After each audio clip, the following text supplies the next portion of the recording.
This is Art Television.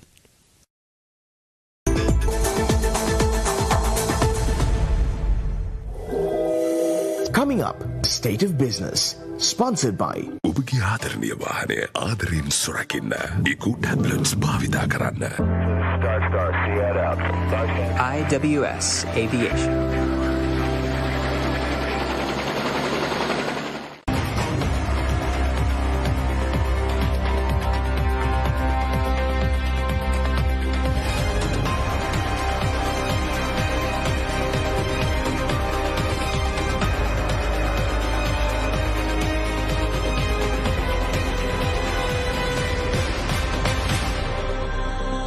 A very good evening and a very warm welcome to State of Business on our television. I'm Savindra Jawad and let's look at the top stories for the day. Sri Lankan economy is expected to grow by 3.4% this year, the World Bank says. Sri Lanka will host the BIMSTEC Heads of Government Summit in mid-August. News in detail. The World Bank in a statement said that the Sri Lankan economy is expected to grow 3.4% this year, followed by a 2% growth in 2020 after crashing 3.6% in 2020 due to the COVID-19 pandemic. The South Asian economy is expected to grow at 7.2% this year and 4.4% in 2022 after declining to 5.4% in 2020. The World Bank said that the prospects of an economic rebound in South Asia are firming up as growth is set to increase by 7.2% in 2021 and 4.4% in 2022. The COVID-19 pandemic resulted in a sharp economic contraction of 3.6% in 2020 for Sri Lanka, which recorded as the worst performance in the country's history. According to the World Bank, it was caused by contractions in tourism, construction, textile, mining and transport sector due to the mobility restrictions in the second quarter amid strict lockdowns. Despite high food inflation, annual average inflation remained low at 4.6% in 2020 due to the effects of weak aggregate demand and low oil prices, which allowed the Central Bank of Sri Lanka to reduce policy rates by 250 basis points in 2020. The World Bank further showed that the current account deficit is estimated to have narrowed to 0.9% of GDP in 2020 as a result of the reduction in imports. The bank also emphasized that while the economy is expected to grow by 3.4% in 2021, the output will remain 0.3% below its pre-COVID level. However, the World Bank also said that the fiscal deficit is expected to be high in the forecast period despite tightly controlled expenditure, as revenue collection is expected to remain weak. The public and publicly guaranteed debt is expected to reach 115% of GDP in 2021 and to rise further between 2022 and 2023. In the meantime, the Health Ministry officials emphasized the importance of ensuring essential health services for pregnant women and young infants as a topmost priority as Sri Lanka builds back after the pandemic. Health Ministry officials conducting a media briefing together with UNICEF this morning said that media has misrepresented a report published by an organization comes under the UN umbrella over the child mortality. There is a media statements and the media reports that were published in electronic media and also print media, and also not only the local, the foreign media as well, that the maternal mortality in Sri Lanka has been increased during the COVID pandemic situation. So this was based on the report that was published by the South Asia by Sick Child Center for Global Child and UNICEF. They published a document based on some estimates of the current situation. That means they look at the data that is available in the country, and also sometimes if the data is not available, they do some estimates. Based on the estimates only these statistics, the report was published. So that is how it was estimated that the Sri Lankan maternal mortality rate is high. Moreover, UNICEF officials who joined in the media briefing together with Health Ministry officials said that the report commissioned by UNICEF and conducted by the Sick Kids Center for Global Child Health included only estimates of how the COVID-19 pandemic has affected the maternal mortality situation in Sri Lanka. The UNICEF official also said that the study uses a mathematical model to predict the impact on pregnant mothers and children on disruptions in health services caused by the pandemic. In 2020, UNICEF commissioned a modelling exercise to estimate some of the effects for mothers and children in South Asia. This modelling was done by Sick Kids Center for Global Child Health. In March 2021, UNICEF released the report, and this showed areas for significant concern. Across South Asia as a whole, the modelling exercise estimated that 228,000 more children had died in 2020 than in 2019 because of the effects of the pandemic, and that 11,000 more women died in 2020 than in 2019, again because of the effects of the pandemic. I must stress, and Dr. Tritramali mentioned it also, that these numbers are estimates based on modelling. As you know, modelling has played an important role throughout the pandemic because it provides important insights, but it also has limitations. Stay tuned for more news right after this break.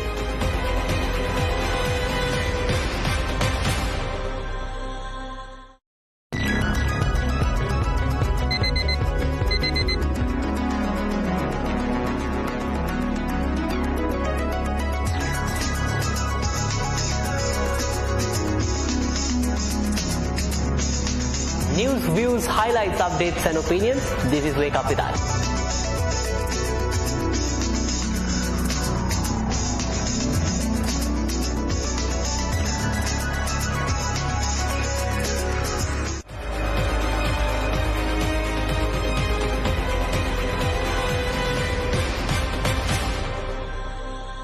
Welcome back after the break.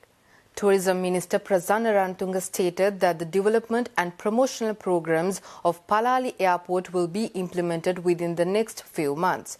The project aims to earn a large amount of foreign exchange by successfully completing the airport infrastructure under the process of positioning Sri Lanka as an aviation hub. Minister of Tourism Prasanna Ranatunga said in a statement that new airlines are expected to be launched connecting Maldives and South India, and that a number of airlines have already held discussions with Sri Lanka to launch regional flights. According to the Jaffna Palali Airport Development Programme, shortcomings at the airport are currently being identified and will be implemented in 3 phases. According to the proposed project, by the end of the 3rd phase, the runway will be extended to 3,200 meters to the north and facilities for large-scale aircraft operations will be developed. The passenger yard will be expanded to accommodate up to 1,000 passengers, and all other facilities will be upgraded to the international standards.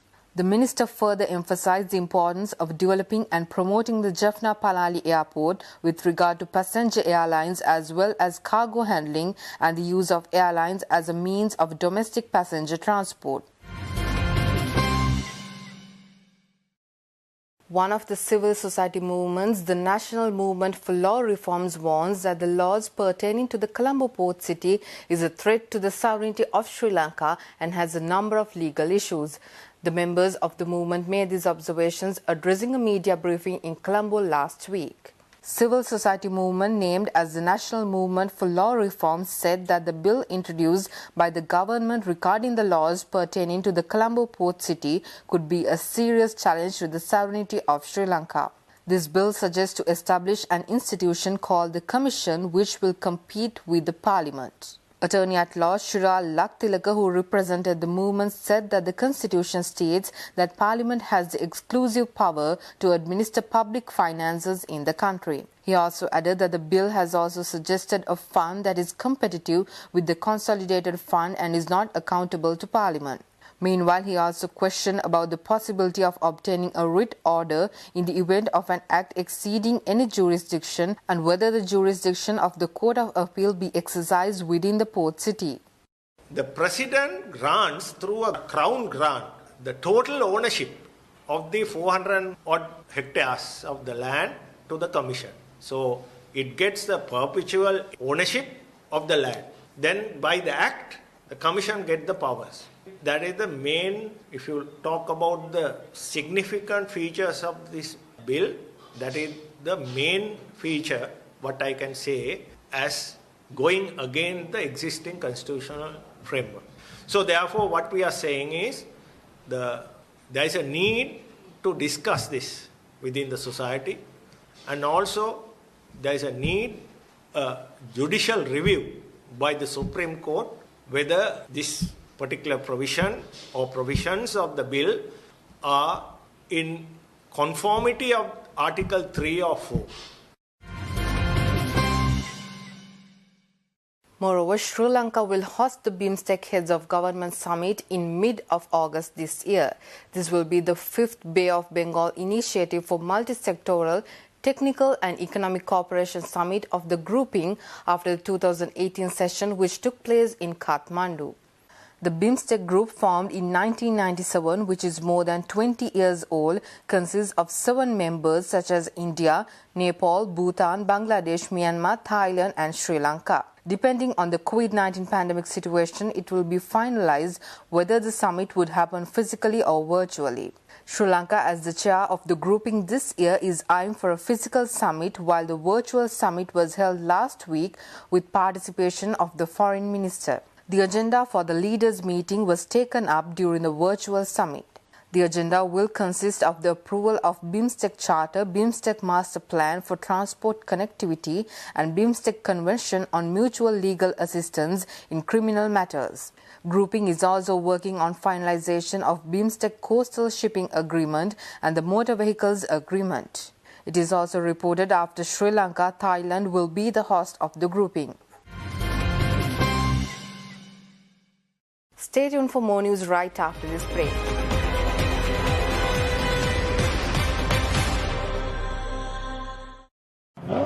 මගේ ආදරණීය වාහනය ආදරෙන් සුරකින්න මම පාවිච්චි කරන්නේ එකෝ tablet.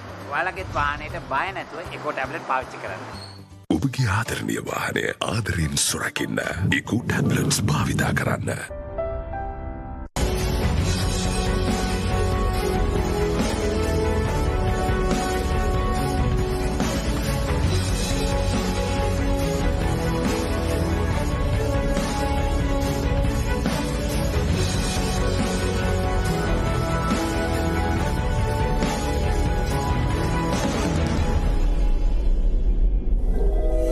to 10, sponsored by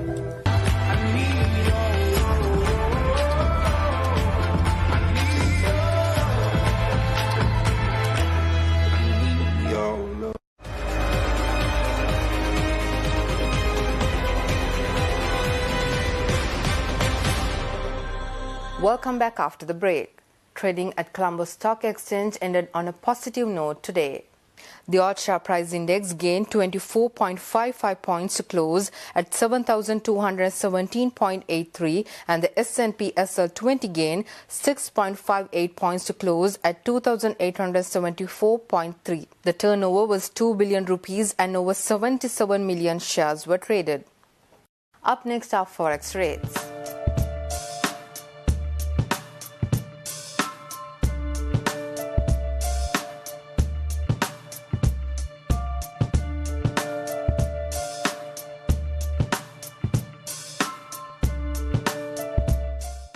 And that's all news for today. See you tomorrow with State of Business at the usual time. Until then, take care and good night.